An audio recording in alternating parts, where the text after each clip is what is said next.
ধূমপান, মদ্যপান ও মাদক সেবন স্বাস্থ্যের জন্য ক্ষতিকারক। এটি ক্যান্সারের কারণ। গল্পে ব্যবহৃত ভূত, প্রেত, পিশাচ, ডেভিল সমস্তটাই কাল্পনিক চরিত্র। বর্তমানে এদের কোনো অস্তিত্ব নেই। নমস্কার, আমি পার্থপ্রতিম। রহস্যের অন্ধকার ইউটিউব চ্যানেলে আমাদের আজকের নিবেদন লেখক অনিক চক্রবর্তীর কলমে দি ডেভিল ভায়োলিন। জড় জগতে ঘটে এমন বহু ঘটনা যার বর্ণনা বিজ্ঞানও দিতে পারে না। এসব অতি প্রাকৃতিক ঘটনাবলী বোধগম্য হওয়াও আমাদের বিদ্যাবুদ্ধির বাইরে। বিখ্যাত সাহিত্যিক উইলিয়াম শেক্সপিয়ার তাই বলেছিলেন, there are more thing in heaven and earth. বিভিন্ন ধর্মশাস্ত্রে বলা আছে, আমরা চোখে যা দেখি বা যা দেখতে পাই তাহা এই জগতের এক অংশ মাত্র। এই ইহ জগতের বাইরে রয়েছে অন্য একটি জগৎ, যার হদিশ পাওয়া আমার আপনার মতো সাধারণ মানুষের পক্ষে অসম্ভব। হয়তো কিছু মানুষ পেয়েছেন তাদের আওতাহীন সুপ্ত ক্ষমতার মধ্যে দিয়ে। আচ্ছা ভাবুন তো, ঠিক এইভাবেই যদি এক নিঝুম রাতে এক অচেনা সুর ভেসে এলো আপনার কানে, যা এই জগতের কোনো মতেই নয়, এই সুর পরজগতের। হ্যাঁ, এই নিয়েই আমাদের আজকের গল্প লেখক অনিক চক্রবর্তীর কলমে দি ডেভিল ভায়োলিন। সন্ধ্যে থেকেই ঝিরঝির করে একটানা অবিশ্রান্ত বৃষ্টিপাত হয়ে চলেছে। ভেজা শীতল পরিবেশ মনটা যেন এক নিমেষেই বিষণ্ণ করে তোলে। অপরদিকে লোডশেডিং অনেকক্ষণ থেকেই। আমরা তিনজন, অর্থাৎ আমি, অসীম, চঞ্চল, মাদুর পেতে মাটিতে নীরব হয়ে বসে আছি এবং আরাম খেতারায় বসে আছেন রঞ্জন কাকু। ঘরটার একটা কোণ ঘেঁষে মিটমিট করে এক রত্তি মোমবাতির আলো জ্বলছে। তাতে যদিও অন্ধকার দূর হয় না। ঘুমোট থমথমে একটা আধো ভৌতিক নিস্তব্ধ পরিবেশ। পরস্পরের নিঃশ্বাস প্রশ্বাস ফেলার শব্দ খুব পরিষ্কারভাবে শুনতে পাচ্ছি। রঞ্জন কাকুর মুখটা থমথমে গম্ভীর। গত 2 বছর যাবৎ কাকুর কোনো পাত্তা নেই। ক্লাব ঘরে বসে বসে আমরা তিনজন এক মনে বসে ওনার কথাই চিন্তা করছিলাম। এমন সময় দরজা ঠেলে সন্ধ্যার প্রাক্কালে আন্দাজ 6টার সময় ওনার আগমন ঘটে। বিনা বাক্য ব্যয়ে তখন থেকে উনি আরাম কেদারায় বসে আছেন। তার কোনো কিছু না জানিয়ে আকস্মিক আগমন আমার বড়ই অদ্ভুত লেগেছিল। ইনি অধিকাংশ সময় বাইরে বাইরে কর্মসূত্রে থাকেন। ভারতবর্ষের প্রত্যেকটি স্থানে কাজের জন্য ভ্রমণ করতে হয় তাকে। এক এক স্থান থেকে এক এক রকম অভিজ্ঞতা অর্জন করেন এবং সেগুলোই আমাদের অনুরোধ রক্ষার্থে গুছিয়ে গল্প ছলে বলেন। এক একটি গল্প আমরা গভীর আগ্রহের সাথে শুনি। উনি বাইরে থাকলেও পরিবার থাকে পূর্ব মেদিনীপুরের সুতাহাটা গ্রামে। কাকু 7 সমুদ্র 13 নদী পার করে যখন নিজ গৃহে ফেরেন, সেই সংবাদ শুনে আমাদের মনটা আনন্দে নেচে ওঠে। না জানি এবার কত রকমের গল্প তার ঝুলিতে আছে। আমি, অসীম, চঞ্চল রবিবারের সন্ধেটা গল্প শোনার লোভে কাকুর বাড়িতে উপস্থিত হই। তবে আজ উনি ক্লাবে এসে হাজির। যাই হোক, আজও তেমনি একটা দিন। মৌনতা ভঙ্গ করে চঞ্চল বললে, ও কাকু, আজকে তাহলে কি শোনাবেন? তোরা কি শুনতে চাস সেটা বল। সামান্য হেসে প্রশ্ন করলেন তিনি, চোখে কিঞ্চিত স্নেহ মিশ্রিত ভাব। তার আগে রঞ্জন কাকুর বর্ণনা দেওয়া প্রয়োজন। পুরো নাম রঞ্জন চাটুর্যে, দোহারা রিজু দেহের গড়ন, বয়স আন্দাজ 40-এর কোঠায়, গৌরবর্ণ, নিয়মিত শরীর চর্চা করে করে জরাবিহীন সুস্বাস্থ্যের অধিকারী। ওষ্ঠের 2 প্রান্ত থেকে গোঁফের রেখা নেমে গেছে। চোখ দুটির মধ্যে শান্ত সমাহিত ভাব পরিস্ফুট। পরিচ্ছেদের ধুতি পাঞ্জাবি অত্যন্ত প্রিয়। বহু রকমের কাজ করেছেন জীবনে। চঞ্চলের শেষ কথার জের টেনে আমি বললুম, আপনি যাই শোনান না কেন তাই খুব আকর্ষণীয়। তবে আজই বৃষ্টিমুখর সন্ধ্যের প্রাককালে একটা ভৌতিক গল্প হলে কিন্তু মন্দ হয় না। কি বলিস তোরা? আমার কথায় বাকিরা সমর্থন জানালো। লক্ষ্য করলাম কাকু জল জলে দৃষ্টি মেলে খানিকক্ষণ চেয়ে রইল আমার মুখ পানে এবং অস্ফুট স্বরে বলে উঠল, ভূত। বিচলিত হওয়ার অভিব্যক্তি ক্ষণিকের ন্যায় খেলে যায় তার চোখে মুখে। তবে সে ভাব আপন করে আরাম কেদারায় হেলান দিয়ে পায়ের ধুতির কোচাটিকে ঈষৎ পরিপাটি করে ধূমপানের তাগিদ অনুভব হেতু একটা সিগারেট ধরালেন। বাইরে পুনরায় মুষলধারে দ্রুত বেগে বৃষ্টি শুরু হয়েছে। দক্ষিণ দিকে জানলা দিয়ে তাকিয়ে রঞ্জন কাকু ভ্রু কুঞ্চিত করে বিরক্ত হয়ে বললেন, এ আবার শুরু হলো বড় বড় ফোঁটা। এত দ্রুত থামবে বলে মনে হয় না।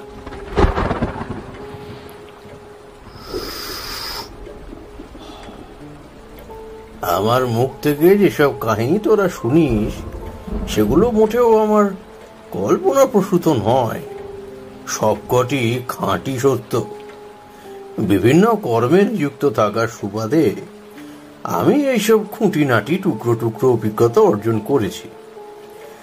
তবে আজ তোদের যে কাহিনী আমি শোনাবো সেটা বোধ করি তোরা সবাই উপভোগ করবি। রঞ্জন কাকু সিগারেটে পুনরায় টান দিতে দিতে আনমনে গল্প বলতে শুরু করলেন। প্রায় বছর 20 আগেকার কথা। এই ঘটনাটা ঘটেছিল আমার চাকরি জীবনের গোড়ার দিকে। কর্মসূত্রে তখন কলকাতা থেকে বদলি হয়ে মহারাষ্ট্রের মুম্বাই শহরে সবেমাত্র এসেছি। আমি তখন একটা ছোট বেসরকারি কোম্পানি, নাম সন্স অ্যান্ড প্রাইভেট লিমিটেডে কর্মরত ছিলাম। কলকাতা থেকে প্রায় 2 দিন দুরাত ট্রেনে একটানা লম্বা জার্নি করে পৌঁছলাম ছত্রপতি শিবাজি মহারাজ টার্মিনাস জংশন স্টেশনে। সময় তখন ওই সন্ধ্যে 7:30। এক্সপ্রেস ট্রেন, নাম গীতাঞ্জলি এক্সপ্রেস। প্ল্যাটফর্মে নেমে এদিক সেদিক ঘাড় ফিরিয়ে চেয়ে দেখছি স্টেশন চত্বরে তখনও জনকোলাহল সমানভাবে বজায় আছে। একের পর এক আপ ডাউন লোকাল প্যাসেঞ্জার ট্রেনে ভর্তি যাত্রী ঘিজ করছে। স্টেশন চত্বর সর্বত্র লোকে লোকারণ্য। মুম্বাই ব্রাঞ্চে আমার একজন নতুন office colleague mister Manikant Sanyal minute খানেক পরে এসে আমাকে নিজের পরিচয় দিয়ে স্টেশন থেকে পিক আপ করলেন।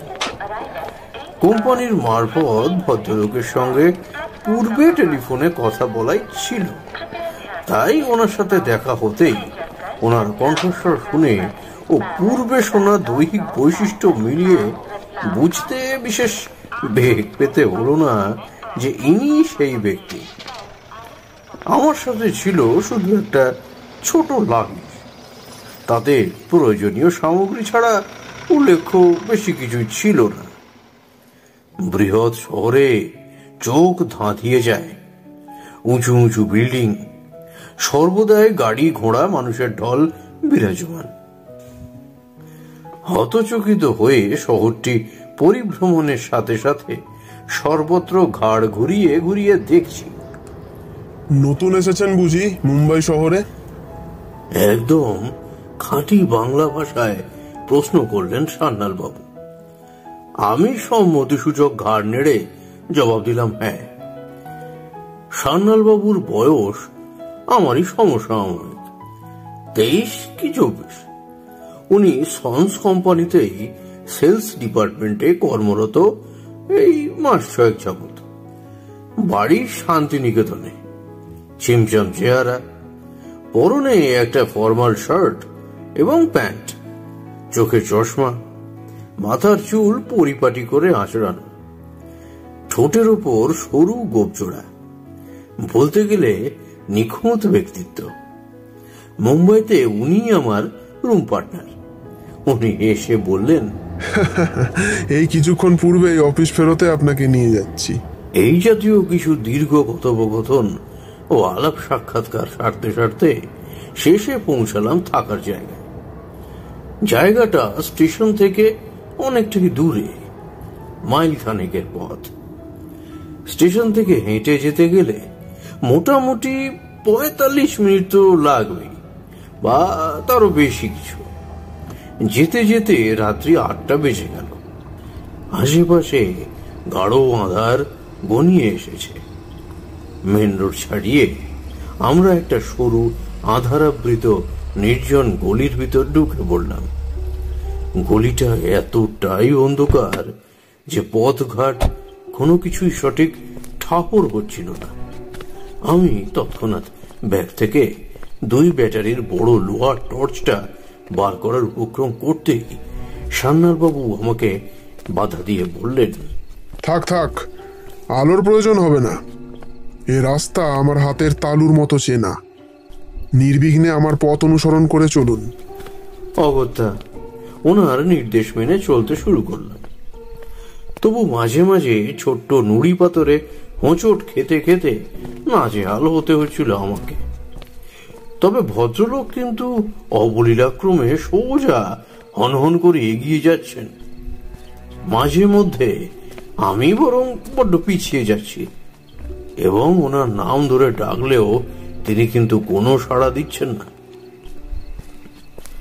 নীরব হয়ে পরস্পর শেষ পর্যন্ত দীর্ঘ পথ অতিক্রম করে কায়ক্লেশে সেই আস্তানায় পৌঁছে দেখলাম জরাজীর্ণ 3 তলা বাড়ি। খুব কষ্টে মাথা উঁচু করে দণ্ডায়মান।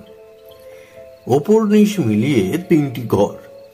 নিচের 1 তলায় গৃহস্বামী থাকেন, নাম মিস্টার অশোক চৌবে। একেবারে উপরে চিলেকোঠা বহুদিন ধরে তালাবন্ধ আছে, আগে তা জেনেছি ভদ্রলোকের কাছ থেকে। দেখে মনে হলো বাড়িটা বেশ পুরনো গোছের, অবস্থা প্রায় শোচনীয়। দেওয়ালে ফাটল ধরেছে, কোনো কোনো জায়গায় সমস্ত চুন সুরকি পলেস্তরা খসে পড়ে ইটের পাঁজা বেরিয়েছে। খানিক মেরামতের প্রয়োজন। বাড়ির পিছনে ঝোপঝাড়ে ভর্তি আগাছার জঙ্গল। শহরের যানজট থেকে অনেকটা নিরিবিলি জায়গায় অবস্থিত। নিকটবর্তী অন্য কোনো স্থানে তেমন বাড়িঘর নেই। খোলা জায়গা, রাতের আধারে বাইরে থেকে এইটুকুই ধারণা হলো। এই বাড়িতে থাকতে হবে, এখানে মানুষ থাকে নাকি? আনমনে বলে উঠলাম। আমার মন কিছুতেই সায় দিচ্ছিল না। অন্তর থেকে বেদনা মিশ্রিত বিষণ্ণতা জট পাকিয়ে উপরে উঠে মন বিষাদে ভরিয়ে তুলছিল। সারা শরীর আমার কেঁপে উঠল। এক নজরে যে কেউ দেখলেই নাক ছিটকে এখানে থাকবো না এ কথাই বলবে। বাড়িটার বয়স আন্দাজ 200 বছরের বেশি, কিন্তু এত বড় শহরে যে আস্তানা পেয়েছি এই অনেক ভেবে আশ্বস্ত হয়ে অন্য চিন্তা ঝেড়ে ফেলে দিলাম। সান্যাল একটু এগিয়ে গিয়ে 4 ধাপ সিঁড়ি ভেঙে পুরনো উই ধরা কাঠের দরজায় টোকা মারল বার করে। দরজার পাশেই একটা অতি পুরনো সেকেলে জরাজীর্ণ ডোরবেল, যার আসল রং চটে গিয়ে বাদামি হয়ে গেছে। বেলের এদিকে সেদিকে মূর্ছে পড়ার দাগ স্পষ্ট। মিনিট খানেক অপেক্ষা করার পর আপনা থেকেই দরজা খুলে গেল। ভিতর থেকে একজন মুখ বাড়িয়ে মৃদু স্বরে প্রশ্ন করল, কে? লোকটির কণ্ঠ কর্কশ এবং ভারী। আশেপাশে মুখ ঘুরিয়ে দেখে নিল সে এক মুহূর্ত। খুব সতর্ক দৃষ্টি। সদর দরজার উপরে বহুকালের পুরনো একটা ঘোলাটে বাল্বের টিমটিমে আলো লোকটির মুখে তির্যক ভাবে পড়েছে। তার মুখমণ্ডল এতই কুৎসিত যে ঘৃণায় তাকানো যায় না, উফ, তাকানো যায় না। বাম পাশের চামড়া পুড়ে ঝলসে গেছে, সেই স্থানে গায়ের সৃষ্টি হয়েছে, আর মাথায় কাঁচা পাকা ঝাঁকড়া চুল, দাড়ি কামানো, বলিষ্ঠ গোছের চেহারা, গায়ের রং শ্যামলা। ভদ্রলোকের বর্ণনা এইরকম। তার পরনে একটা আধ ময়লা সাদা গেঞ্জি, নিচে নীল প্যান্টালুন। বয়স আন্দাজই বছর 40 কি 50-এর মাঝামাঝি হবে। বেশ গম্ভীর প্রকৃতির ব্যক্তিত্ব। চোখ দুটো অস্বাভাবিক রক্তাভ, যদিও এক চোখ নষ্ট, সেটা স্পষ্ট বোঝা যাচ্ছে, কিন্তু তাতে নিষ্ঠুরতা মেশানো, অর্থাৎ কারো দিকে কটাক্ষপাত করলেই একটা শীতল অনুভূতি তাকে গ্রাস করবে। ভয় আমার বুকটা কেঁপে উঠল। তবু নিজেকে সামলে নিয়ে সমস্ত বৃত্তান্ত জানালাম।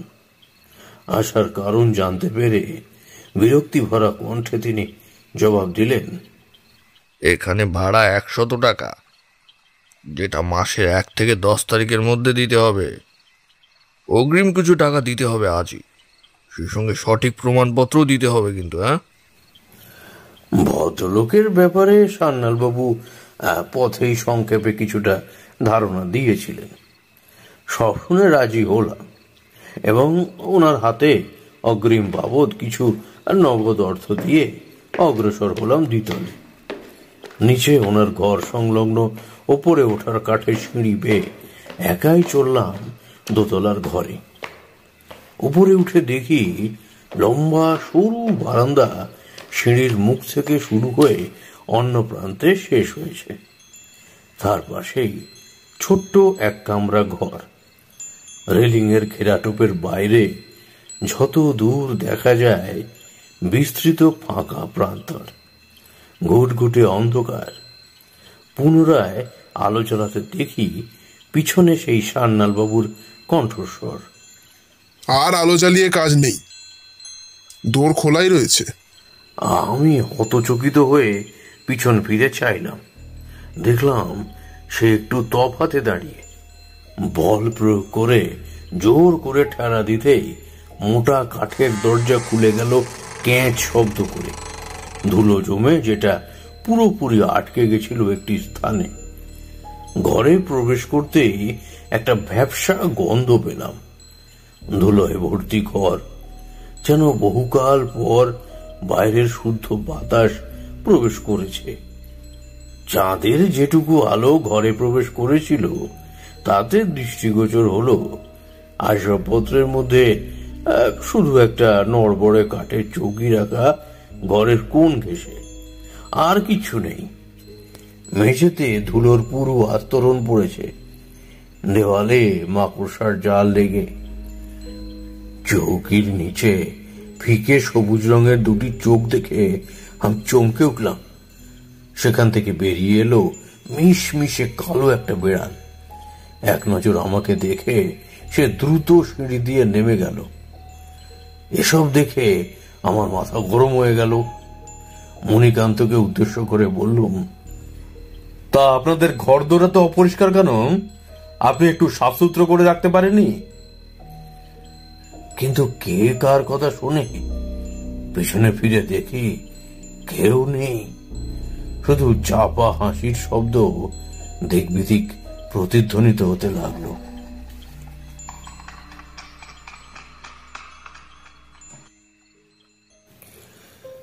এখানে আসার পর থেকে কোনো ক্রমে ঘরটা বসবাসের উপযুক্ত করে নিয়েছি। মাঝে মাঝেই মনটা এক নিমিষেই খারাপ হয়ে যায়। নিঃসঙ্গ একাকী জীবনে বাড়ির কথা খুব মনে পড়ছিল, বাবা মায়ের কথা, বন্ধুদের কথা। কিন্তু পেটের দায় এসেছি অজানা অচেনা এক শহরে। আবেগ নিয়ন্ত্রণ না করতে পারলে বিপদ। তবুও অতীতের কাটিয়ে দেওয়া সহস্র স্মৃতি মন্থনে কেটে যেত দিবানিশির ব্যবধান। প্রথম কিছুই ভালো লাগতো না, কিন্তু সময়ের সাথে তাল মিলিয়ে পরিস্থিতির সঙ্গে চলা তো একটা অভ্যাসে পরিণত হয়। আমারও হলো। এখানকার জীবন প্রণালী একটা ছকে বাঁধা। সকালবেলা তাড়াতাড়ি উঠে অফিসের উদ্দেশ্যে রওনা হই, রাত্রে আন্দাজ 9টার দিকে বাড়িতে ফিরি। এর মধ্যে বলে রাখা ভালো, সেদিনের পর থেকে সান্যাল বাবুর আর দেখা পাইনি। আমাকে এখানে একা পৌঁছে ওই দিনের পর থেকে তিনি নিজেই বেপাত্তা। এই ভাড়া বাড়িতে আমি একাই থাকি, রেঁধে বেড়ে খাই, আর ছুটির একটা দিন এদিক সেদিক ঘুরে বেড়াই, নতুন জায়গা দেখি ও রাত্রে রহস্য উপন্যাস পড়ি। মাঝে মাঝে দোকানের এসটিডি বুথ থেকে টেলিফোনে বাড়ির লোকের খবর নিয়ে থাকি। এখানে প্রচন্ড জলের কষ্ট। সব থেকে বড় যে সমস্যাটা সেটা হলো ঘরে বেশিরভাগ সময় বৈদ্যুতিক সংযোগ থাকে না। কেরোসিন তেলে লণ্ঠন জ্বালিয়ে কাজ সারতে হয়। এমনি ভাবেই কেটে গেল প্রায় 4 মাস। এরই মাঝে একদিন ঘটে গেল এক অদ্ভুত ঘটনা। অফিস থেকে ফিরতে প্রায় দেরি হয়ে গেল, কাজের চাপ আর ওভার টাইমের জন্য। চার্চ গেট থেকে ট্রেনটা মিনিট 15 দেরিতে ছাড়ার কারণে যখন বাড়ি ফিরি তখন ঘড়ি বলছে সময় রাত 10:30। এই কদিনে পথঘাট বেশ সড়গড় হয়ে গেছে। দিনের আলো থাকলে ঘিঞ্জি গলির পথ অতিক্রম করতে যেটুকু সময় ব্যয় হয়, রাত্রে তার দ্বিগুণ সময় লাগে। 2-1 পথভ্রষ্ট হয়ে অন্যত্র চলে গেছিলাম। বড়ই অদ্ভুত লেগেছিল বিষয়টি। হয়তো আধারের ঠাউর করতে না পারার ফলস্বরূপ এমন গোলমাল মাঝে মধ্যে হতে পারে, এমনই সান্ত্বনা মনকে দিয়েছিলাম। নির্বিঘ্নে সব জটিল কুহেলিকা ভাবতে ভাবতে পথ চলছি। পরের দিন রবিবার, তাই কোনো চিন্তা নেই। আপিস ফেরতা একটা ধাবা থেকে রাতের খাবার খেয়ে এসেছি, তাই নির্ঝঞ্ঝাটে হ্যারিকেনের আলোয় বেশ মন দিয়ে রহস্য উপন্যাস পড়ছিলাম। স্যার এডগার অ্যালান পোর লেখা গোয়েন্দা উপন্যাস।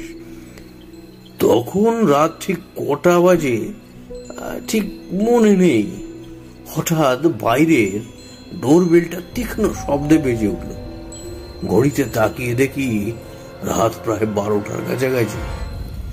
নিচে ঘরের গৃহকর্তাও ছিলেন না। এখানে বাড়ি ভাড়া নেওয়ার পর থেকে ওনার সাথে আর সাক্ষাৎ হয়নি। উনিও বেপাত্তা প্রায় 4 মাস। তালা বন্ধ দেখেছি তার সদর দরজায়।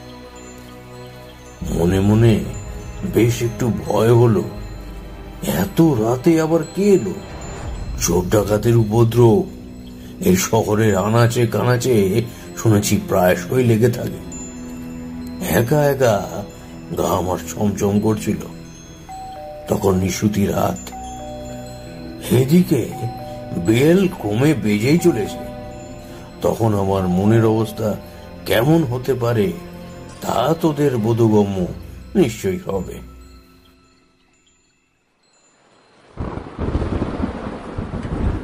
আমরা একে অন্যের দিকে মুখ চাওয়াচুই করলুম। কাকু অবিচলিতভাবে বলতে লাগলেন, মনে মনে ভাবলাম ডাকাত নয় তো, একা পেয়ে ছিনতাইয়ের জন্য অযথা ভয় দেখাচ্ছে। কিন্তু না, ডাকাত হলে তো ডোরবেল বাজাবে না। তবে কি কোনো ভৌতিক কার্যকলাপ? যা চিরকাল অবিশ্বাস করে এসেছি অপার্থিব পরিবেশের প্রভাবে, তা আওয়াজ সত্যই ঠাউর হচ্ছিল। আকাশে কালো মেঘের আড়ালে চাঁদ ঢাকা পড়েছে। চারিদিক শুধু নিকষ কালো অন্ধকারের চাদরে সমাবৃত। বিশ্বাস কর তোরা, এটা কোনো কাল্পনিক গল্প কাহিনী নয়। আমার জীবনে ঘটে যাওয়া একেবারে খাঁটি সত্যি ঘটনা। তো যা বলছিলাম, সাহসে ভর করে ধীরে ধীরে দোতলার সিঁড়ি পেয়ে হাতে একটা মোটা লোহার টর্চ নিয়ে নেমে এলাম। দরজাটা আধো খুলে টর্চের জোরালো আলোয় দেখতে পেলাম কই কোথাও তো কেউ নেই, কিন্তু বাইরে থেকে একটা দমকা বাতাস প্রবেশ করলো। আমি দ্রুত দরজায় খিল আটকে দিলাম। ততক্ষণে বেলের শব্দ থেমে গেছে। এরপর 1 ঘন্টা কাটলো, কোনো শব্দ নেই। মনে মনে খানিক নিশ্চিন্ত হলাম। ক্ষণে ক্ষণে একটু তন্দ্রার আবেশ আমাকে ঘিরে ধরছিল। সারাদিন খাটাখাটনির পর স্বাভাবিক এটা হবে, তাই সময় নষ্ট না করে আমি ঘুমিয়ে পড়লাম। ঘুমের চটকা ভাঙল আবার সেই শব্দ শুনে। তন্দ্রাচ্ছন্ন অবস্থায় কিছুই ঠাহর হচ্ছিল না, তবুও কান পেতে সেই তীক্ষ্ণ ধ্বনি আমি শুনতে লাগলাম। শব্দটা যেন ক্রমে বেড়েই যাচ্ছে। উপরের 3 তলায় হই হুল্লোড়ের শব্দ শুনতে পাচ্ছিলাম। খটখট করে কে যেন উপরে চলে ফিরে বেড়াচ্ছে, আর সেই বেলের শব্দ যেন ক্রমশই বেজে চলেছে। এবার আর নিচে নামতে আমার সাহস হলো না। শয্যায় এপাশ ওপাশ ফিরে ঘুমের ব্যর্থ প্রচেষ্টা করে শেষ পর্যন্ত বিছানা ছেড়ে একটা সিগারেট ধরিয়ে অন্ধকারের মধ্যে পায়চারি করতে করতে চিন্তা করতে লাগলাম, এসব কি হচ্ছেটা কি? ধূমপানের তাগিদে যখন অগ্নি প্রজ্বলিত করেছিলাম, সেই আলোয় তখন দূরে একটা আবছায়া মূর্তি যেন স্পষ্ট দেখলাম, এবং মুখ থেকে একটাই নাম বেরিয়ে এলো, মণিকান্ত, তুমি? ঘরের দক্ষিণ কোণের জানালা দিয়ে মৃদু মৃদু বাতাস ঠান্ডার একটা আবেশ বুলিয়ে দিচ্ছে আমার সারা গায়ে। চারিদিক শুনশান, কোথাও কোনো সাড়া শব্দ নেই। এমন একটা সময় ঠিক কি করণীয় তাই ভেবেই ওই দিনের রাতটা আমার কেটে গেল। পরদিন রাত্রে অদ্ভুত একটা স্বপ্ন দেখলাম। কে যেন আমাকে এই স্থান দ্রুত পরিত্যাগ করতে নির্দেশ দিচ্ছে। তার মুখ অস্পষ্ট। আচমকা আমার ঘুমটা ভেঙে গেল। ঘুম ভাঙতে হুঁশ হলো বেলা 8টা বাজে। আকাশে আজ মেঘ করেছে, ঝিরিঝিরি করে সামান্য বৃষ্টিও হয়েছে এক পশলা। মেঘের কারণে ঘরে কিন্তু আলো আঁধারি সৃষ্টি হয়েছে। পুনরায় একটা মোমবাতি জ্বালিয়ে দিলাম। ঘন্টাখানেক পর যখন বৃষ্টি ধরে এলো, জানলা দিয়ে চেয়ে দেখি গগনে পুঞ্জীভূত মেঘ ভেঙে বিক্ষিপ্ত ও বিচ্ছিন্নভাবে আকাশের গায়ে ছড়িয়ে আছে, সাথে ঝিকমিক করছে সূর্যের আলো।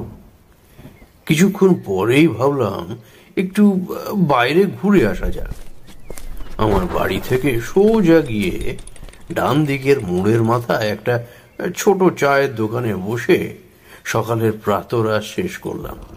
ছোট দোকান, উপরে টালির ছাদ, সামনে সারিবদ্ধ কাঁচের বয়াম।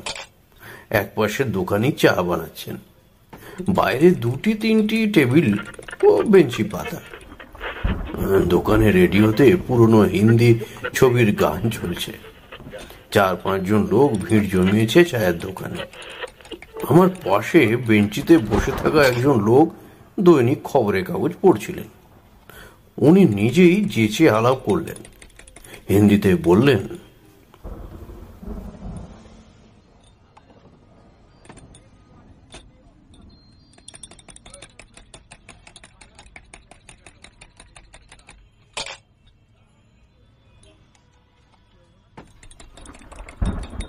তো মশাই নতুন নাকি এখানে?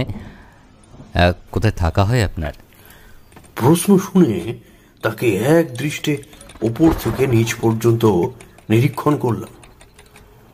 ঊর্ধ্বাংশে একটা গোলাপি শার্ট পরা, নিচে একটা সাদা পাজামা, চোখে চশমা, চুলে সদ্য পাক ধরেছে, মিটমিট করে আমার দিকে সাগ্রহে তাকিয়ে আছেন, মুখে চওড়া হাসি।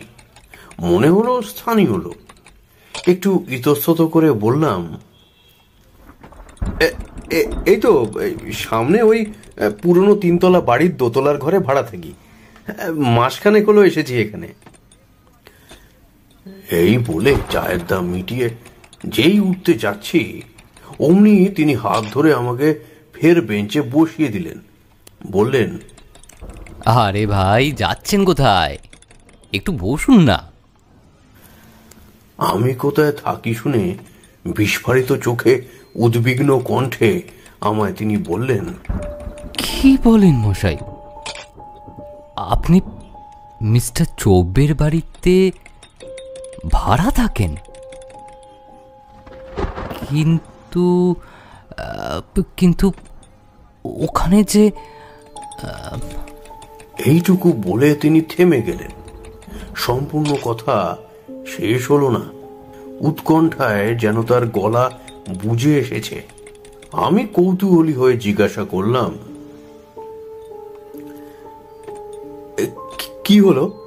থামলেন কেন? বলুন, কি আছে ওই বাড়িতে?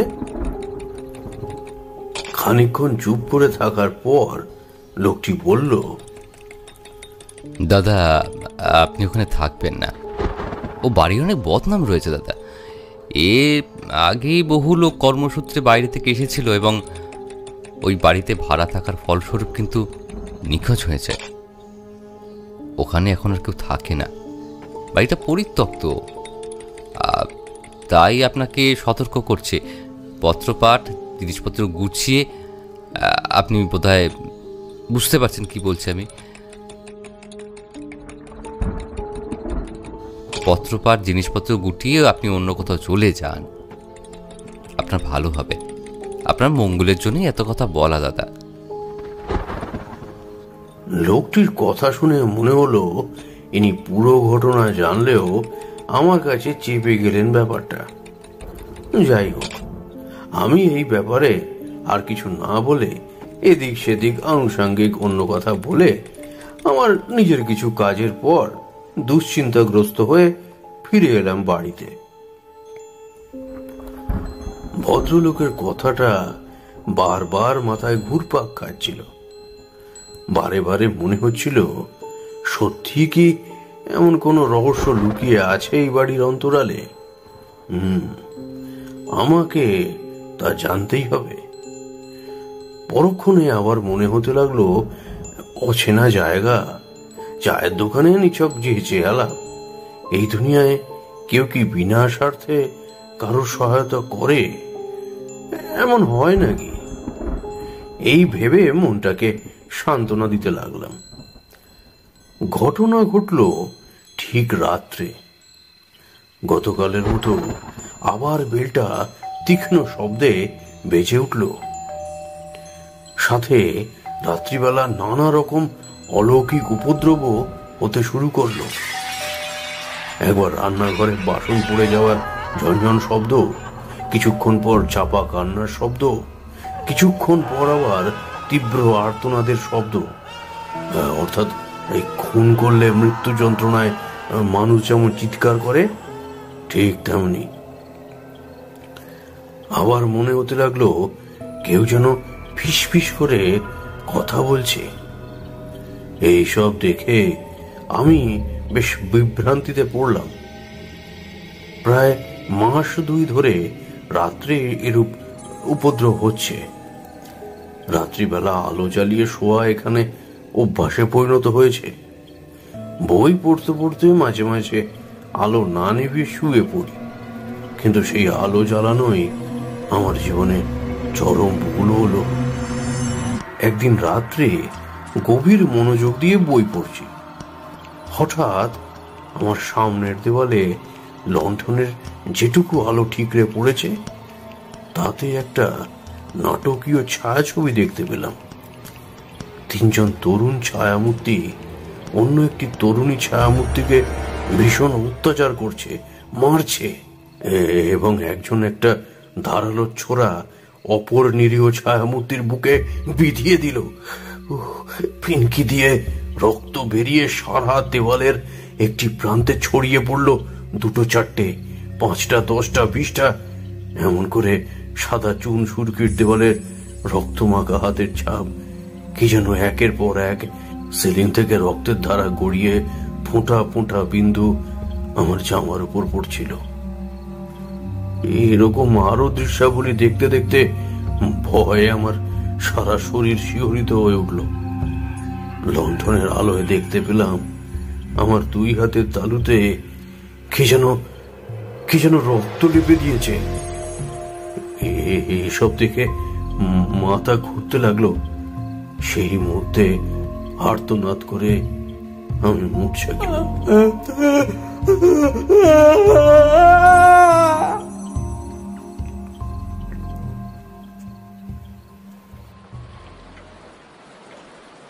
ক্ষণিক নীরবতা। নিভে যাওয়া সিগারেটটা পুনরায় জ্বালিয়ে টান দিতে থাকেন রঞ্জন কাকু। অন্যদিকে এতক্ষণ ধরে দেওয়ালের এক কোণ ঘেঁষে প্রজ্বলন্ত মোমবাতিটি গলতে গলতে তার আলোক শিখা ক্রমশই নীল হয়ে দপ করে নিভে গেল। ঘরময় ঘুরঘুটে অন্ধকার। শুধু রঞ্জন কাকুর সিগারেটের ক্ষুদ্র হলদেটে বিন্দু আলোর অস্তিত্ব বহন করে চলেছে। বাইরে বৃষ্টি ততক্ষণে ধরে এসেছে, তবে বজ্রপাতের ঘন ঘন ঝলকানিতে মাঝে মাঝে অন্ধকার কাটিয়ে ঘরময় অল্প আলোর ছটায় ভরে যাচ্ছে। আমরা 3 মূর্তি একত্রে গুটিসুটি মেরে থম মেরে বসে আছি। কারোর মুখে কোনো কথা নেই। মনে অসীম কৌতূহল তোল পার করছে এরপর কি হবে সেটা জানার তাগিদে। আপনা থেকেই কাকু বলতে শুরু করলেন এরপরের ঘটনাগুলি। আমার জীবনে বেশ ছন্দপতন হয়েছে, কোনো কিছুতেই মন থাকে না। রাত বিরেতে আবার ওসব উপদ্রব ঘটে। সারাদিন একটা দুশ্চিন্তা যেন আমাকে গ্রাস করতে থাকে। মাঝে মধ্যে মনে হয় এসব ছেড়ে চলে আসি। কোনো মায়াবল যেন দিন দিন আমাকে মানসিক ও শারীরিকভাবে দুর্বল করে দিচ্ছে। আমি যেন পার্থিব জগতের অধিবাসী নই, কারা যেন আমাকে ডাকে। খিদে তৃষ্ণা বলে যে কোনো পদার্থ মানুষের শরীরে থাকে, সেটা ক্রমশই লোপ পেতে থাকলো। আহার নিদ্রা পরিত্যাগ ও অনিয়মের দরুন শরীর আমার বিপরীতমুখী প্রতিক্রিয়া শুরু করলো। দিনকে দিন শীর্ণ হতে থাকি। দর্পণে নিজেকে একদিন প্রত্যক্ষ করে চমকে উঠি। কি অবস্থা হয়েছে আমার! কটুরাগত চোখ, গাল তোবড়ানো, ভিতরে ঢুকে গেছে। দীর্ঘদিনের না কামানো গোপদাড়ির জঙ্গলে পরিপূর্ণ। মাথার চুল উস্কো খুস্কো, কণ্ঠার হাড় বেরিয়ে গেছে, পাঁজরার হাড় গোনা যায়। সারা দেহ যেন নির্জীব। প্রাণ শক্তির সমস্তটাই যেন 2টি চোখে বিরাজমান, অর্থাৎ একেবারে শয্যাশায়ী অবস্থা। অফিসে যাওয়াও বন্ধ হয়ে গেছে। টলমলে দুর্বল পায়ে কোনো ক্রমে যেটুকু চলতে পারতাম সেটুকুও শক্তি ক্ষয় হতে শুরু করলো। যে কেউ এক নজরে দেখলে বলতেই পারে মৃত্যু আমার দোরগোড়ায়। শেষ সম্বল বলতে সেই সময় আমার বাহ্য জ্ঞানটুকুই শুধু ছিল। রাত্রে শয্যার পাশে দেখতাম কতগুলো বিদেহী আমার পাশে বসে, আর শুনতে পেতাম সেই অপার্থিব ডাক।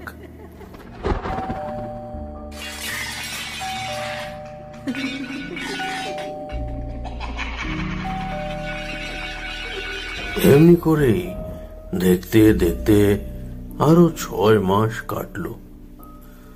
কোনো ক্রমে ধীরে ধীরে সুস্থ হয়ে এ যাত্রায় সুস্থ হয়ে উঠলাম ঠিকই, তবে দুর্বলতা রই গেল।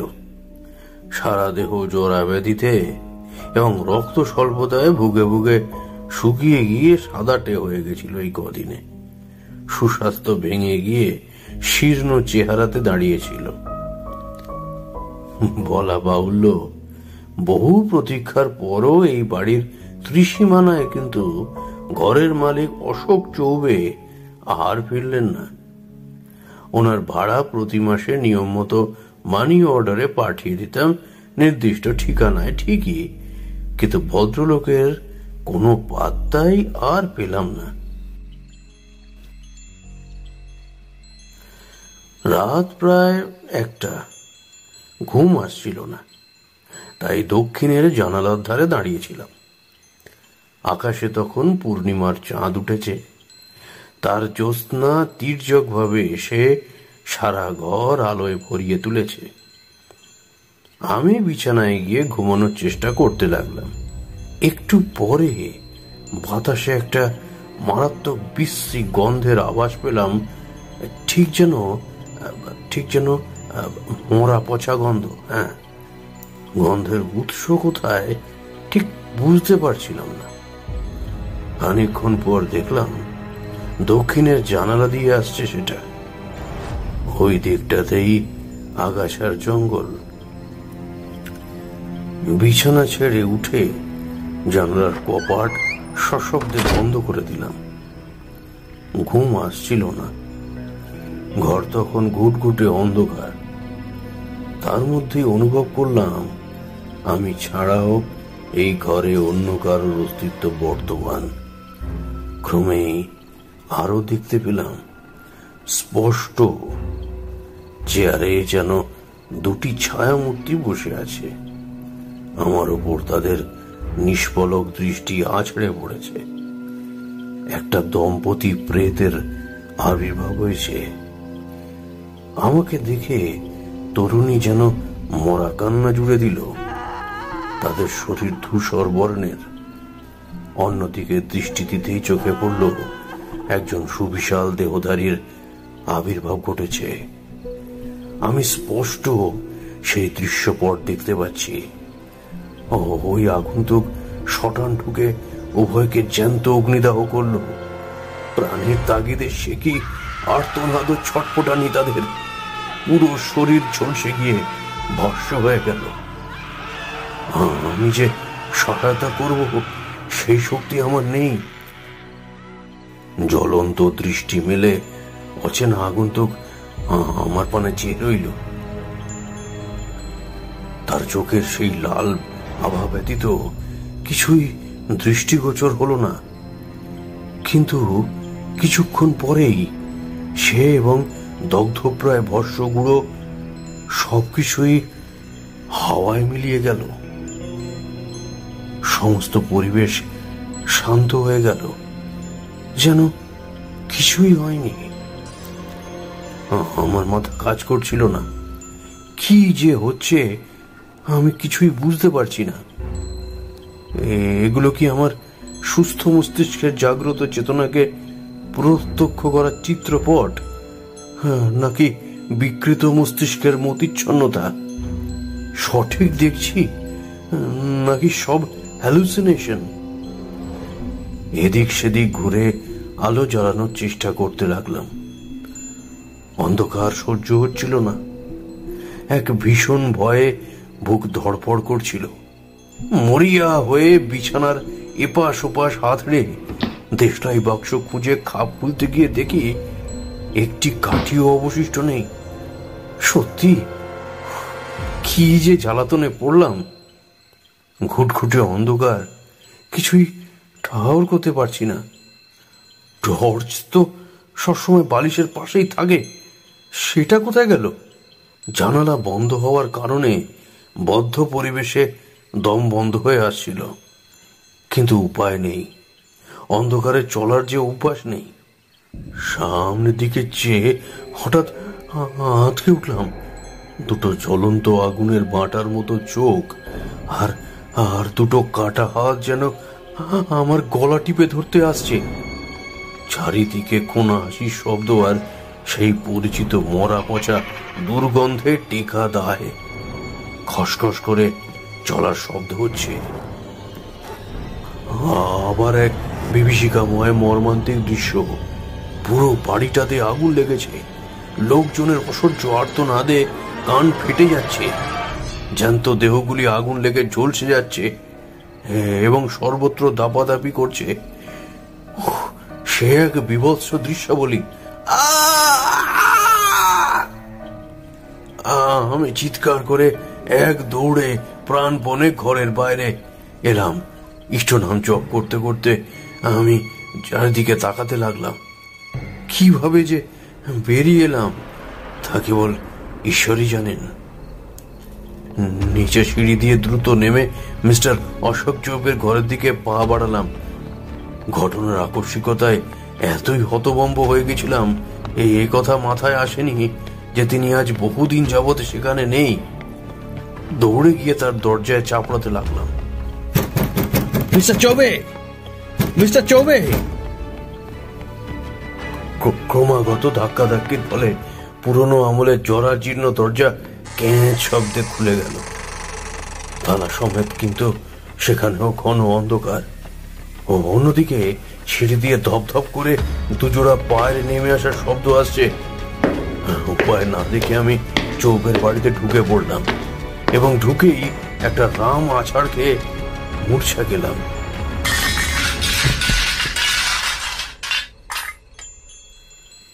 মিনিট খানেক বাদে জ্ঞান হতে চোখ খুলে দেখি সারা শরীর ক্ষত বিক্ষত, কপাল 1/2 ইঞ্চি ডিপ হয়ে কেটে গেছে এবং শুনতে পেলুম অদূরে দাঁড়িয়ে অতি অস্পষ্ট স্বরে আমাকে ডাকছে একজন। তার হাতে একটা জ্বলন্ত মোমবাতি। সেই অগ্নিশিখা কিঞ্চিত আলো ছড়াচ্ছে। সেই আলোতে যা দেখলাম তাতে ভয়ে হৃদযন্ত্রটা ডিগবাজি খেয়ে ধড়াস ধড়াস করতে লাগলো। দেখি আমার সামনে বিভৎস রূপ নিয়ে দাঁড়িয়ে মণিকান্ত।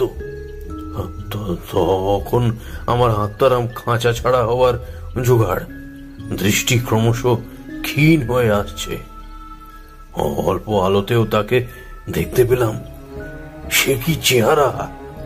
হলদেটে ফ্যাকাশে ও বিষণ্ণ মুখ নিয়ে আমার সামনে দাঁড়িয়ে আছে। তার সর্বশরীর ছিন্ন বস্ত্রে আবৃত। শুধু বুকের দিকে একটা ছুরি বিঁধে আছে। চারিদিক নিশ্চুপ। আমি ঘেমে নে প্রায় জর্জরিত। গহন আধারে মোমবাতির আলো তাকে আরো বিভৎস করে তুলেছে। সে আমাকে বললে খেসখেসে কণ্ঠে, দাদা, দাদা, আমি আগেই ইঙ্গিত দিয়েছিলাম এই বাড়ি ছেড়ে চলে যেতে, কিন্তু আপনি বুঝতে পারলেন না, থেকে গেলেন। এই বাড়ির অনেক বদনাম আছে, প্রতি রাতে এমনি ঘটে। সে কথা শুনেও আপনি গেলেন না। এইবার আপনাকেও মরতে হবে আমার মতো। এই বলে হাসতে লাগলো। তার হাসির ধরন অনেকটা হাঁপানে রোগীর মতো। যেটুকু বাহ্যিক জ্ঞান ছিল তাতে বহু কষ্টে আমি প্রশ্ন করলাম, আপনি আপনি কোথায় ছিলেন এতদিন? এই সময় কোথা থেকে যেন বিষাদ ভরা সুরে বেহালা বেজে উঠল। মন খারাপ করে তোলে সেই সুরের মূর্ছনা। এবার প্রেতটির মুখে পুনরায় বিষণ্ণতার ভাব দেখা গেল। সে বলল, আমিও আপনার মতো পরিবার ছেড়ে এক সময় এখানে কাজের জন্য ঘর ভাড়া করে থাকতাম। কিন্তু একদিন ওই গৃহ মালিক অশোক চৌবের সাথে ভাড়া বাবদ অর্থ নিয়ে ভীষণ বিবাদ বাঁধল। বেটা ছিল গুন্ডা, দুষ্কৃতী। সেদিন রাত্রে আমাকে লোক মারফত গুম করে একটু একটু করে নিষ্ঠুরভাবে হত্যা করল। শয়তানটা আমার জিভ কেটে নেয়, চোখ খুবলে নেয় যোনি প্রদেশ কেটে দগ্ধে দগ্ধে হত্যা করে আমার। এই বলে সে কান্নায় ফেটে পড়ল। অপঘাতে মৃত্যুতে কোনো গতি হলো না, সৎকারও করলো না কেউ।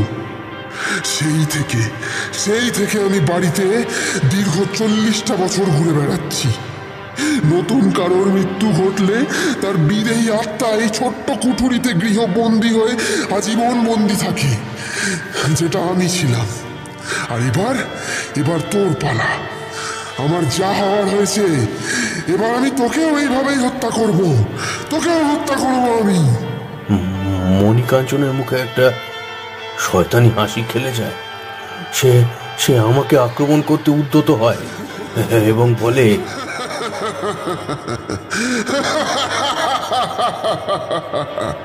মৃত্যুবরণ করলে কিঞ্চিৎ যন্ত্রণা হয়, হ্যাঁ ঠিকই, তবে তারপর এই ভৌতিক দেহ থেকে চিরতরে মুক্তি পাবেন। আসুন আসুন আসুন, আপনার গলায় ছোড়া ঢুকিয়ে দিয়ে আসুন।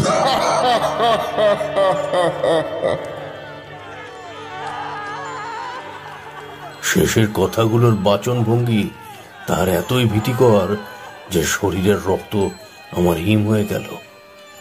চারিদিকে প্রেত উল্লাসে ভরে গেল। অন্যদিকে অদৃশ্য আগন্তুক বেহালার সুরে পরিবর্তন ঘটিয়েছে। এবার শোনা যাচ্ছে, টার্নিটি ডেভিলস ট্রিল সোনাটা লার্গহেতো এফেক্টুওসো। পাশ্চাত্য দেশে এটা দ্য ডেভিলস ভায়োলিন নামে প্রসিদ্ধ। এই সুরের সৃষ্টিকর্তা নিকোলো প্যাগানিনি। তৎকালীন যুগে তাকে অনেকে ডাইনি পুত্র বা শয়তানের উপাসক বলে মনে করতেন। এই সুরের জ্ঞান নাকি তাকে স্বয়ং শয়তান প্রদান করেছিলেন, এটাও জনশ্রুতি শোনা যায়। এটা ক্রমেই আমার অবচেতন মনকে আচ্ছন্ন করতে লাগলো। তবু 2 হাত জোর করে, না না না, আমাকে মেরো না, ছেড়ে দাও বলে শরীরে যেটুকু শক্তি অবশিষ্ট ছিল প্রাণপণে দৌড়ে রাস্তায় নেমে সামনের দিকে দৌড়তে শুরু করলাম। পিছন থেকে জান্তব চিৎকার মণিকান্তর। সে বলতে লাগলো, এই যাবি কোথায়? বাইরে সাক্ষাৎ জম প্রতীক্ষা করছে। এই বলে সে গমগমে অট্টহাসিতে ফেটে পড়ল। আমি জ্ঞান শূন্য হয়ে প্রাণপণে দৌড়াচ্ছি, কিচ্ছু ঠাহর করতে পারছি না। শুধুই মনে হচ্ছে এই বুঝি ধরে ফেললো। ঘন ঘন নিঃশ্বাস পড়ছে। এত ধকল আমার দুর্বল শরীরে সইল না। বিঘ্ন ঘটল। আমি মাঝপথে হোঁচট খেয়ে পড়ে গেলাম। সামনের দিকে চেয়ে যা দেখলাম তাতে আমার সারা শরীর হিম হয়ে গেল। পথ আটকে দাঁড়িয়ে স্বয়ং গৃহের মালিক অশোক চৌবে। চোখ দুটো মৃত মানুষের ন্যায় ভয়ঙ্কর রক্তাভ, এবং তার পাশে আরো কয়েকজন বিভৎস ছায়ামূর্তির সাথে মণিকান্ত দাঁড়িয়ে। 2 প্রেত মূর্তি আমাকে হত্যার অভিলাষে 2 হাত দিয়ে চাপড়ে ধরতে এগিয়ে এলো এবং পিছন থেকে কি যেন শক্ত কিছু দিয়ে আঘাত করলো আমাকে। আমি আহ বলে চিৎকার করে মাটিতে লুটিয়ে পড়ল। এইটুকুই আমার মনে আছে। পরের দিন এলো, সেই সঙ্গে পাল্লা দিয়ে ধুম জ্বর, গলা শুকিয়ে কাঠ, ঘন ঘন নিঃশ্বাস পড়ে বুক ওঠানামা করছে, চোখের দৃষ্টি ঘোলাটে, চৈতন্য অর্ধলুপ্ত। হঠাৎ একটা কণ্ঠ শুনে অতিশয় চমক ভাঙল। চেয়ে দেখি 2জন আমার পাশে দাঁড়িয়ে। 2জনই পরিচিত ব্যক্তি। একজন সেই মোড়ের মাথার চায়ের দোকানের সদ্য আলাপি ভদ্রলোক এবং অপরজন আমার আপিসের একজন কলিগ বিনয়। তারা 2জনেই উদ্বিগ্ন মুখে আমার দিকে তাকিয়ে আছে। বিনয় আর আমি একসাথে কাজ করার সুবাদে উভয়ের মধ্যে পরিচিতি গড়ে উঠেছে। এবার আলাপি লোকটি বললেন, যাক, শেষ পর্যন্ত জ্ঞান ফিরেছে আপনার। আপনি তো ভয় পাইয়ে দিয়েছিলেন মশাই। আমি না এলে আপনার যে কি হতো কে জানে। আশেপাশে তাকিয়ে দেখি একটা নার্সিং হোমের বেডে আমি শুয়ে আছি, হাতে স্যালাইন এবং মাথায় ব্যান্ডেজ লাগানো, মুখে অক্সিজেন মাস্ক লাগানো। মাস্ক খুলে এক গ্লাস জল খেয়ে কিছুক্ষণ ধাতস্থ হওয়ার পর আমি জিজ্ঞাসা করলাম, কি কি হয়েছিল আমার? আমি আমি এখানে কখন এলাম? এই সব। আলাপি ভদ্রলোক অবাক হয়ে বললেন, আজ সকালে মোড়ের মাথায় চায়ের দোকানে চা খেতে গিয়ে দেখি একটা বড় জটলা তৈরি হয়েছে। মানুষজনের ভিড় ঠেলে এগিয়ে গিয়ে দেখি আপনি উপুর হয়ে মাথায় একটা হাত দিয়ে রাস্তায় পড়ে আছেন। রক্তের রাস্তা ভেসে যাচ্ছিল। আমি ভেবেছিলাম হয়তো ভবলীলা বুঝি সাঙ্গ হলো, কিন্তু নিঃশ্বাস নিচ্ছেন ও নাড়ি স্পন্দন রয়েছে যথাযথ। তা দেখে আমি দ্রুত কয়েকজন লোক নিয়ে এই নার্সিংহোমে আপনাকে ভর্তি করলাম এবং জামার পকেট থেকে একটা আইডি কার্ড পেলাম, আপনার অফিসের আইডি কার্ড। তা বের করে আপনার অফিসের খবর দিই, আর তাই নিয়ে এলেন এখানে। কোথায় ছিলেন এতদিন আপনি? আপিসের থেকে যে ঘর আপনাকে বরাদ্দ করে দেওয়া হয়েছিল সেখানে তো একদিনও আসেননি, তাহলে ছিলেন কোথায়? কয়েক মাস যাবৎ আপিসেও এলেন না। তার মুখমণ্ডল জুড়ে বিস্ময় ও জিজ্ঞাসুর ভাব স্পষ্ট। আমি তো অবাক, বলছে কি এসব? আমার শারীরিক অবস্থা তখন কাহিল, তবু অতি কষ্টে উঠে বসে আরো কৌতূহলী হয়ে ভাঙা ভাঙা কণ্ঠে শুধালাম, কি বলছো কি? কি বলছো কি এসব? মাসখানেক আগে মিস্টার সান্যাল আমাকে একটা ভাড়া বাড়িতে নিয়ে উঠলেন যে। বিনয় বলল, কি বলছেন মশাই, কে সান্যাল? আমি সবিস্তারে তাকে এ কমাসের পুরো ঘটনা বর্ণনা করলাম। তিনি অবাক হয়ে বললেন, আজ প্রায় 2 বছর কোম্পানির আন্ডারে কাজ করছি। মণিকান্ত সান্যাল নামের কোনো ভদ্রলোককে মুম্বাই ব্রাঞ্চে দেখিনি, নামও শুনিনি। আর আপনি যেখানে থাকতেন সে জায়গাটা কোনো লোকালয়ের মধ্যে পড়ে না। আপনি বোধহয় ভুল করছেন দাদা। এমন কোনো জায়গা বা কোনো মণিকান্ত সান্যাল বলে কারো অস্তিত্ব বর্তমানে নেই। কিন্তু আমি যেন আকাশ থেকে পড়লাম। তাহলে এতদিন আমি কোথায় ছিলাম? এই স্থানটির একটি কাহিনী পরে শুনেছিলাম। বহু বছর আগে ওই নির্দিষ্ট স্থানে একটা সরকারি হাসপাতাল ছিল। সে প্রায় ইংরেজ আমলের সময়কার কথা। হঠাৎ সেখানে রহস্যময়ভাবে আগুন লেগে যায়, বহু নিরীহ রোগী প্রাণ হারায়। যুগের এবং আবহাওয়ার পরিবর্তনের সঙ্গে সঙ্গে দগ্ধপ্রায় বাস্তু জরাজীর্ণ হতে থাকে এবং শেষে ভেঙে পড়ে। সঙ্গে সঙ্গে কিছু দুষ্কৃতীরা সেখানে একটা বাড়ি নির্মাণ করে চোরাই মালের কারবারের গোপন আস্তানা গড়ে তোলে। সেইখানে দুষ্কৃতীর আড্ডা জমে প্রায়ই গুম, খুন, জখম, রাহাজানি ইত্যাদির প্রকোপ বহুগুণ বেড়ে যায়। শোনা যায় প্রতি রাতে সেইখানে বিশেষ তিথি নক্ষত্র যোগে শয়তানের আবির্ভাব ঘটে এবং মৃত বিদেহী আত্মার দলকে তিনি বেহালা বাজিয়ে শোনান। কিন্তু সেসব বহু যুগ আগের কথা। তবে আমার আর শেষ রক্ষা হলো না। এই বলে কাকু কিছুক্ষণ গালে হাত দিয়ে বসে রইলেন। বুঝলাম এখানেই কাহিনীর রীতি ঘটেছে। তবে শেষের কথাটা শুনে আমার অসীম চঞ্চলের মনটা খুব খুঁতখুত করছিল। বাইরে পুনরায় মুষলধারে বৃষ্টি শুরু হয়েছে।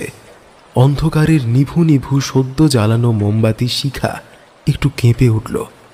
বাইরে হঠাৎ করাত করে কোথায় বাজ পড়ল।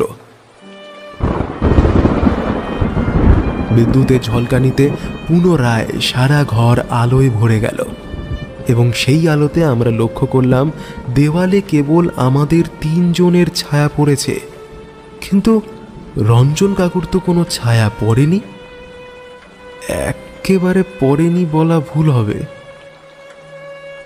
আরাম কেদারার পিছনের দেওয়ালে অন্য একটা ছায়া, বলিষ্ঠ দেহ, মাথায় 2টো শিং, পিঠে 2টি প্রকাণ্ড খাঁচকাটা ডানা এবং কুলের উপরে রাখা একটা বেহালা। দেখে আমাদের বুকটা ছ্যাঁত করে উঠল। আমরা এর কোনো কুল কিনারা করতে পারছিলাম না। ধীরে ধীরে বেহালার মোলায়েম সুর ভেসে আসছে কোথা থেকে, যা শুনলে মনে হয় এ জীবন বৃথা, মৃত্যুই শ্রেষ্ঠ। এই সুরের মূর্ছনা বশীকরণ করে দেয়। আমার পাশে অসীম চঞ্চল 2 হাত মাথার উপর তুলে শয়তানের উদ্দেশ্যে প্রণাম জানালো। জোলো বাতাস জানলার গারদ দিয়ে প্রবেশ করে কাঁপুনি ধরিয়ে দিচ্ছে। ভয়ে ভয়ে ভাঙা ভাঙা কণ্ঠে প্রশ্ন করলাম, কাকু, শেষ রক্ষা হলো না তার মানে? এর পরের ঘটনার জন্য আমরা কেউই প্রস্তুত ছিলাম না। বিজ্ঞানের যুগেও যে এসব ঘটে তা মানতে অস্বস্তি হচ্ছিল। তবু যেটা বাস্তবিক প্রত্যক্ষ করেছি কেমন করে অবিশ্বাস করি? আমার প্রশ্ন শুনে রঞ্জন কাকু খানিকক্ষণ নীরব থেকে বললেন,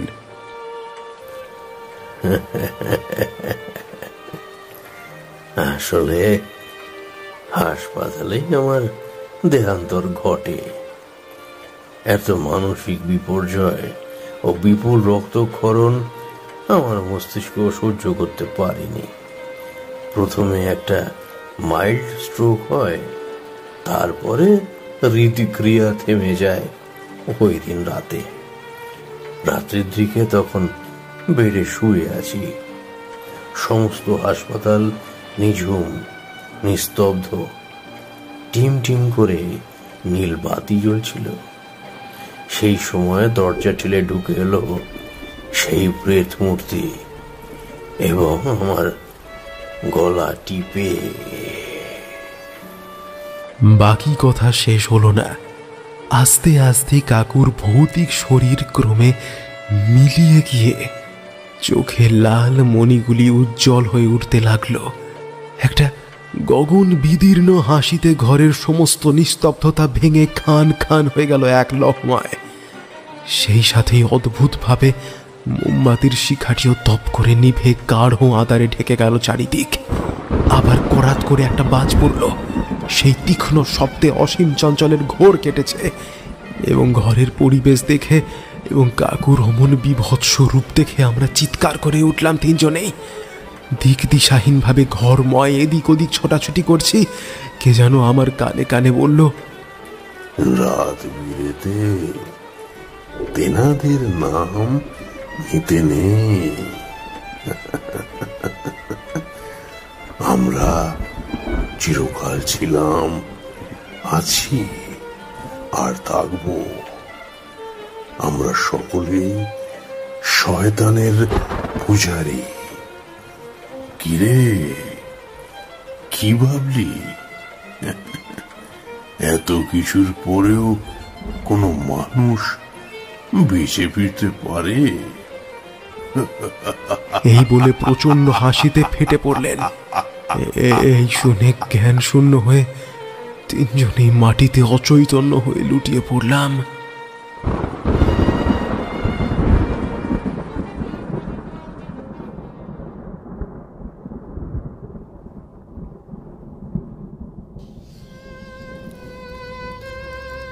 আপনারা এতক্ষণ শুনছিলেন লেখক অনিক চক্রবর্তীর কলমে দি ডেভিল ভায়োলিন। লেখক অনিক চক্রবর্তীর জন্ম কলকাতার বেলঘরিয়ায়। বর্তমানে বিশ্ববিদ্যালয়ের ছাত্র। নেশা বলতে লেখালেখি করা। প্রতিলিপি অ্যাপ ও ফেসবুকে বিভিন্ন গ্রুপে তার লেখা সমাদৃত।